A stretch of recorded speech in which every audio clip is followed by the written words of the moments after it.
আজকে তোমাদের সাথে এমন একটা মজাদার রেসিপি শেয়ার করব যেটা স্টার্টার হিসাবেও তো দুর্দান্ত লাগে খেতে, আর সেই সঙ্গে সঙ্গে ডাল ভাতের সাথে ভাজা হিসাবেও দারুণ জমে যায়। কিন্তু আমার তো ভীষণ পছন্দের একটা রেসিপি, আর বানানোটাও ভীষণ সহজ, খুবই কম সময়ে হয়ে যায়।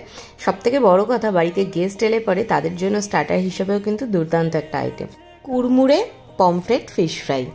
তাহলে চলো, অনেক তো বলা হয়ে গেল, এবার রেসিপিতে যাওয়া যায়।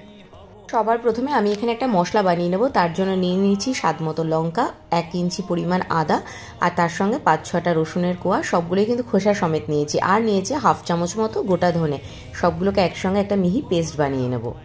এবার নিয়ে নিচ্ছি মেন উপকরণ, মানে পমফ্রেট মাছ। এখানে আমি 4টে পমফ্রেট নিয়েছি, আর এগুলোকে ভালো করে ধুয়ে বেছে নিয়েছি। এবার প্রত্যেক কটা মাছের মধ্যে বেশ কয়েকটা করে কাট লাগিয়ে দেবো, যাতে মাছের ভেতরে মশলাটা খুব ভালোভাবে ঢুকে যায়। আর অতি অবশ্যই মাছের দু পিঠেই কিন্তু এই কাটটা লাগাতে হবে, যতগুলো পারবে ততগুলো দিও। এই যে ঠিক এইরকমভাবে কাট লাগিয়ে দিতে হবে। যত বেশি কাট দেবে তত বেশি মাছের ভেতরে মশলা ঢুকে মাছটা বেশি সুস্বাদু লাগবে। তো এইভাবে বাদবাকি মাছগুলোকেও আমি এক এক করে নিয়েছি। এই দেখো, এবার মাছগুলোকে সাইড করে রেখে একটা বড় প্লেট নিয়ে নিচ্ছি, কারণ একটা মশলার প্রিপারেশন করে নিতে হবে। তার জন্য সবার প্রথমে এই যে বাটা মশলাটা করেছিলাম সেটা নিয়ে নিলাম 1/2 চামচ হলুদ, তার সঙ্গে স্বাদ মতো লবণ নিয়েছি। এখানে নিচ্ছি 1/2 চামচ মতো কাশ্মীরি লঙ্কার গুঁড়ো, আর নিয়ে নিলাম সামান্য একটু গোলমরিচের গুঁড়ো, আর একটা গোটা পাতিলেবুর রস। আর হ্যাঁ, লেবুর রস দিতে গিয়ে লেবুর ভেতরের যে দানাগুলো থাকে সেগুলো যদি পরে অবশ্যই কিন্তু সেটা তুলে ফেলে দিও, না হলে পরে তিতকুটে লাগবে খেতে। সবশেষে দিয়ে দিচ্ছি এখানে 2 চামচ মতো সর্ষের তেল। এবার এই সব মশলাটাকে ভালো করে হাত দিয়ে মিক্স করে নেব প্রথমে, আর তারপরে সব মাছগুলোর মধ্যে এক এক করে মশলাটা ভালো করে কিন্তু মাখিয়ে নিতে হবে। আর অবশ্যই ওই যে চেরা অংশগুলো আছে তার মধ্যে এইভাবে খানিকটা করে মশলা ঢুকিয়ে দিতে হবে। যত ভালোভাবে এই কাজটা করবে মাছটা খেতে ততটাই সুস্বাদু লাগবে। আর অবশ্যই এই ম্যারিনেশনের পরে মিনিমাম 30 মিনিটের জন্য এটাকে কিন্তু এইভাবেই রেখে দিতে হবে, যাতে মশলাটা ভালোভাবে মাছের মধ্যে ঢোকে। এর জন্য ফ্রিজে রাখার কোনো প্রয়োজন নেই, নর্মাল রুম টেম্পারেচারেই রেখে দেওয়া যাবে। মোটামুটি 30 মিনিট পরে একটা ডিমের মধ্যে সামান্য একটুখানি নুন নিয়ে এটাকে ভালো করে ফার্স্টে ফেটিয়ে নেব। এরপর ওই ফ্যাটানো ডিমটা মাছের উপরে ভালো করে চারপাশে ছড়িয়ে দিচ্ছি। আরেকবার সব মাছগুলোকে ভালো করে এই ডিমের গোলাটার মধ্যে এপিটোপিট মাখিয়ে নেব। তোমরা চাইলে এই ডিমের পার্টটাকে স্কিপ করতে পারো, এরপরে যে স্টেপটা আছে সেটাতে ডিরেক্টলি চলে যেতে পারো। তবে আমি বলবো এই ডিমের গোলাটা দিয়ে আরেকবার যদি মাছটাকে এইভাবে মাখিয়ে নাও তাহলে কিন্তু স্বাদটা অনেক বেটার হবে, আর এর পরের যে স্টেপটা হবে সেটাও অনেক ভালোভাবে করতে পারবে। চলো এবার নেক্সট স্টেপে যাওয়া যাক। একটা শুকনো প্লেটের মধ্যে বেশ খানিকটা পরিমাণে সুজি ছড়িয়ে নিচ্ছি।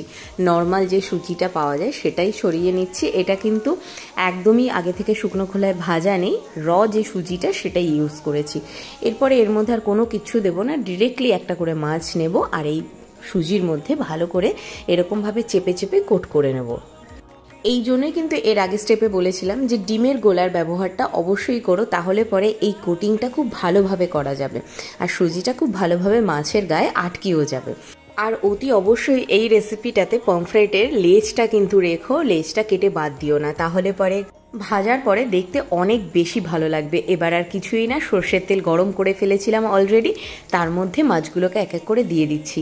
আর এটা কিন্তু শ্যালো ফ্রাই করব, আমি একেবারে যে ডিপ ফ্রাই সেটা করছি না, আবার একদম অল্প তেলেও করছি না, মোটামুটি খানিকটা তেল দিয়েছি আর তার মধ্যে শ্যালো ফ্রাই করে নেব। একটা মাছ ছেড়ে দিয়েছি, আর একটা মাছও একইভাবেই সুজির মধ্যে কোট করে নেব ফার্স্টে, আর তারপরে তেলের মধ্যে দিয়ে দিচ্ছি। মাছগুলো তেলে দেওয়ার আগে তেলটাকে একদম ভালোভাবে গরম করে নিয়েছি, আর তারপরে কিন্তু ফ্লেমটা কমিয়ে মিডিয়াম টু লো ফ্লেমে মাছগুলোকে ভেজে নেবো এপিট ওপিট হালকা গোল্ডেন করে। খুব বেশি কড়া করব না, হালকা গোল্ডেন করলেই যথেষ্ট পরিমাণে ক্রিস্পি হয়ে যাবে, আর মাছটাও খুব ভালোভাবে সুসিদ্ধ হয়ে যাবে। মোটামুটি মিডিয়াম টু লো ফ্লেমে 4 থেকে 5 মিনিট এপিট ওপিট দুপিট ভেজে নিলেই মাছ একেবারে রেডি হয়ে গেছে। কুড়মুড়ে পমফ্রেট ফিশ ফ্রাই কিন্তু একদমই রেডি। দেখো কত সুন্দর লাগছে দেখতে, খেতেও ততটাই দারুণ লাগে। কিন্তু এক কথায় যেমন স্টার্টার হিসাবেও দারুণ, সেরকম ভাতের পাতেও লাজবাব। আজকে আমাদের লাঞ্চে রয়েছে ডাল ভাতের সঙ্গে ভাজা হিসেবে এই কুড়মুড়ে পমফ্রেট ফিশ ফ্রাই। ব্যাস আর কোনো কিছুর প্রয়োজন নেই, এতেই কিন্তু খাওয়াটা জাস্ট জমে যাবে। আর তোমাদেরকে বলবো অবশ্যই এইভাবে একবার লাঞ্চ বা ডিনার খেয়ে দেখো, জাস্ট ফাটাফাটি লাগবে। তাহলে চলো, আজকের রেসিপি তো এখানেই শেষ। খুব একটা ইজি রেসিপি তোমাদের সাথে শেয়ার করলাম, যেটাকে তোমরা অনেকভাবে ইউজ করতে পারবে, মানে স্টার্টার হিসেবে ইউজ করতে পারবে, গেস্ট এলে বা কোনো রকম গেট টুগেদার কিটি পার্টিতেও স্ন্যাক্স হিসাবে খাওয়া যেতেই পারে। আবার এরকম ডাল ভাতের সাথেও কিন্তু দারুণ লাগবে। তাহলে রেসিপিটা কীরকম লাগলো অবশ্যই কমেন্ট করে জানাতে ভুলো না। ভালো লাগলে একটা লাইক কমেন্ট শেয়ার করে দিও। আর যারা এখনও পেজটা ফলো করোনি তারা প্লিজ ফলো করে দিও। আর ইউটিউব থেকে দেখে থাকলে চ্যানেলটা সাবস্ক্রাইব করার অনুরোধ রইল। দেখা হবে নেক্সট রেসিপির সঙ্গে। টাটা।